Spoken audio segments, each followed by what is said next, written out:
Na Jovem Pan News, entrevista da semana com Anchieta Filho. A Jovem Pan News continua discutindo o legado da Copa do Mundo, com dois especialistas, o urbanista Walter Caldana e também o especialista em trânsito, Ailton Brasiliense Pires. Eu volto a pergunta agora para o companheiro Tiago Berrais. Anchieta, eu volto com uma questão para o Ailton. Lembrando que durante a Copa do Mundo a Prefeitura, por diversos dias, principalmente quando teve jogo, não só aqui em Itaquera, mas também quando o Brasil entrava em campo, mesmo em outras cidades, outros estados, a Prefeitura instituiu o rodízio o dia inteiro, nos moldes daquele antigo rodízio da CETESB dos anos 90. Eu pergunto, Ailton, será que a Prefeitura fez algum teste para que esse rodízio passe a valer o dia inteiro nos próximos meses, ou pelo menos em algum momento a Prefeitura estuda isso na sua avaliação? Bom, eu acredito que tenha feito, né? Porque não se faz experiências numa pequena cidade de 20 milhões de habitantes sem que você tenha tomado todos os cuidados para que essa experiência dê certo, que aliás deu certo. Se ela vai usar, quais são os resultados, eu ainda não sei, também não foi divulgado, mas me parece que foi bem avaliado, tanto que nós chegamos a ter no horário do almoço o índice de congestionamento na faixa de 40, 50 quilômetros, que era um terço do que realmente se tinha. O que eu li das possibilidades feitas pela Prefeitura, que ela estuda a expansão desse rodízio, enquanto não se tem uma rede de transporte de pneus e trilhos como se deseja, como deveríamos ter já uns 40 anos atrás, de ser feita não por área, mas mantendo a área central, que é onde está o rodízio, e a partir daí você faria em alguns eixos, permitindo que haja uma circulação nos bairros, mas que você reduza a circulação nos eixos que aí ficariam sobrecarregados.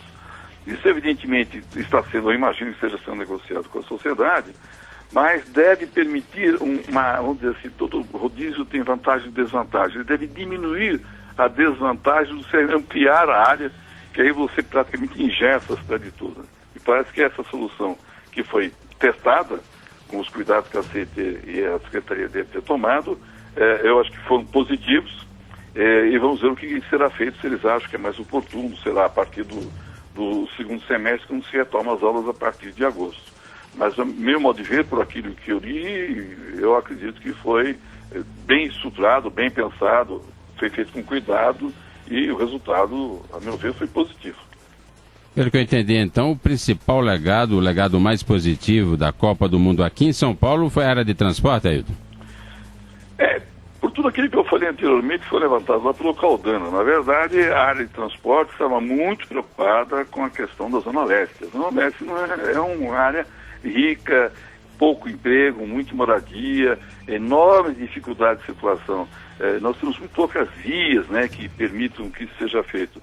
E está sendo feito de uma forma muito estruturada. Quando você bota 4, 5 linhas de metrô e ferrovia, você já dá uma capacidade de acessibilidade muito enorme.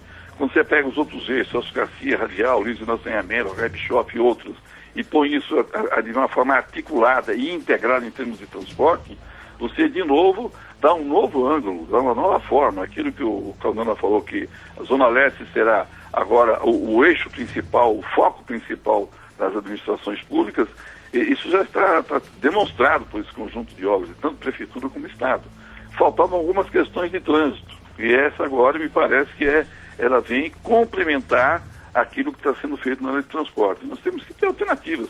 Não podemos nos condenar uma cidade, eu vou chamar uma cidade de 20 milhões, né, a região metropolitana, não podemos nos condenar a ter uma péssima qualidade de vida, com congestionamento, com poluição, com acidente de trânsito, com uma não garantia de tempo de viagem, você não saber o tempo de espera de um ônibus. Isso é coisa inadmissível, né? Com a tecnologia que se tem hoje e com as ferramentas que a gente dispõe hoje, não se pode, em hipótese alguma, imaginar que daqui a 10 anos a gente vai ver pior do que hoje. Nós estamos caminhando para termos uma cidade dentro da região metropolitana muito melhor articulada, muito mais barata, com tempos de viagem menores e com qualidade de viagem melhor. Professor Walter Caldana, também outro aspecto positivo, na minha visão, eu queria ouvir a opinião do especialista como o senhor, a questão do turismo, né? Os turistas chegarem em São Paulo para curtir a Copa, para acompanhar os jogos das suas equipes e tiveram aí gastando na cidade. O turismo também foi muito bem nessa Copa, né?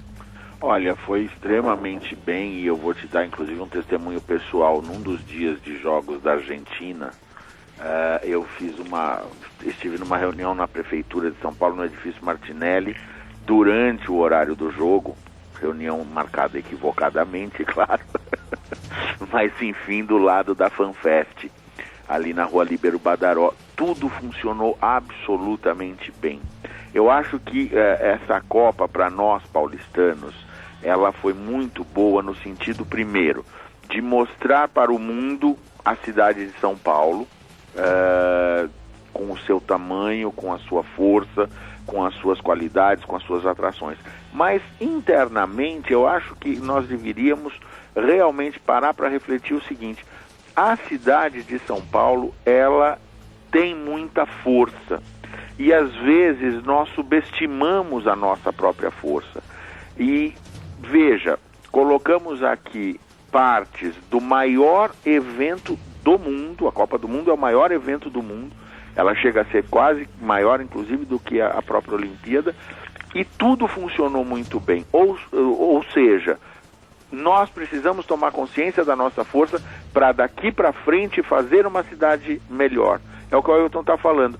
Nós convivemos ainda hoje com algumas deficiências que são inexplicáveis. A questão na área de transporte, por exemplo, das informações ao usuário, dos pontos de ônibus serem pontos de ônibus inteligentes, que façam cidade no seu entorno, com pequenos pontos de comércio, informação, etc, etc. Ou seja, nós temos a questão de zeladoria, a questão de calçamentos, a qualidade dos espaços públicos. Uma cidade que tem a força que São Paulo demonstrou ter nesse mês de Copa não merece conviver com essas coisas. Por isso que me parece importante, daqui para frente, e a partir da oportunidade da Copa, nós verificarmos que São Paulo tem hoje duas grandes áreas de trabalho. Na região centro e sudoeste, onde você tem uma cidade consolidada, nós temos que elevar a qualidade dos espaços públicos, nós temos que elevar o grau de usufruto da cidade. E na zona leste, nós temos que investir maciçamente no sentido do desenvolvimento econômico e urbano para diminuir as diferenças do tecido urbano da cidade.